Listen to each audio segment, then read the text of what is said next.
திண்டுக்கல் மாவட்டம் நீலமங்கோட்டை கிராமங்க, மலை அடிவாரத்துலைங்க. சொந்தமாக 5 ஏக்கர் நிலம் இருக்குங்க.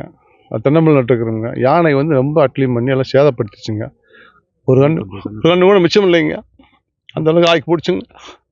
எங்களுக்கு வந்து பார்க்க ரொம்ப மனசு வேதனையாக இருக்குங்க. இதுக்கு என்ன கவர்மெண்ட் நடவடிக்கை எடுக்கும்? நிரந்தர தேர்வு கவர்மெண்ட் பண்ணணும். நீலமோட்ட கிராமத்திலிருந்து நாங்கள் பேசுகிறோங்க.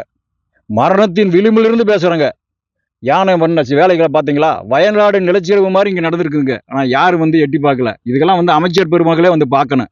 இதுக்கு உடனடி தீர்வு காணாட்டி எங்கள் வாழ்க்கை பிரச்சனையாக இருக்குது. இது எங்கள் வாழ்க்கையே கேள்விக்குறியாயிடுச்சு.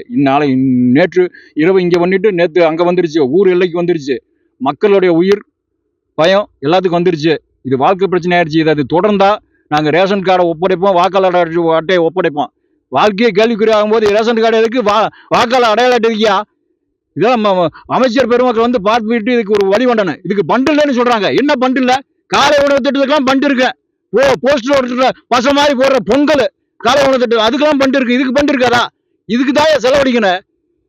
இது ரொம்ப மோசமான வந்துருக்குது. இது தொடர்கதை ஆயிட்டு இருக்குது 10 நாளா. இதை கேட்கறதுக்கு யாரும் இல்லை. இப்பதான் அதிகாரிகள் வந்து பார்வையிட்டு போறாங்க. பார்வையிட்டு நடவடிக்கைன்னு சொல்லிட்டு போறாங்க.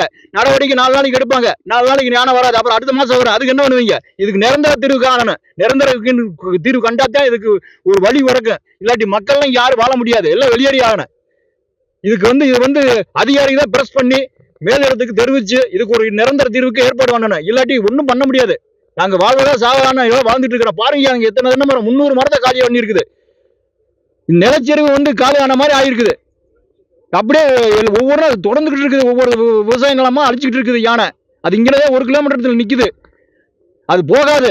அதுக்கு மயக்கம் மருந்து செலுத்தி அதை ஏதாவது படுக்க வச்சு லாரியில ஏற்றி வனப்பகுதியில் கொண்டு விட்டாத்தான் இதுக்கு ஒரு தீர்வு. இல்லாட்டி அதெல்லாம் போகாதுங்க. இருக்குதான் இருக்கு. இன்னைக்கு வந்து 4 நாளைக்கு வெட்டி விட்டு போயிடுவாங்க. 4 நாளைக்கு வராது. அடுத்த மாசம் வரும். நீங்க பாருங்க, வேணுமாலும் நீ மீண்டும் வர மாதிரி ஒரு சூழ்நிலை ஏற்படும். மலையடி வர ஒட்டி தொங்கு சோலார் போடுறதுக்கு நடவடிக்கை எடுக்கணும். அதுக்கு தனியா பண்டு ஒதுக்கணும். போர்க்கால நடவடிக்கை, போர்க்கால அடிப்படையில நடவடிக்கை எடுக்கணும். இதுக்குதான் அரசாங்கம் இருக்குது, அதிகாரி இருக்காங்க. இதை வேடிக்கை பார்த்துட்டு இருந்தா அப்புறம் எதுக்கு அரசாங்கம், எதுக்கு அதிகாரி, எதுக்கு?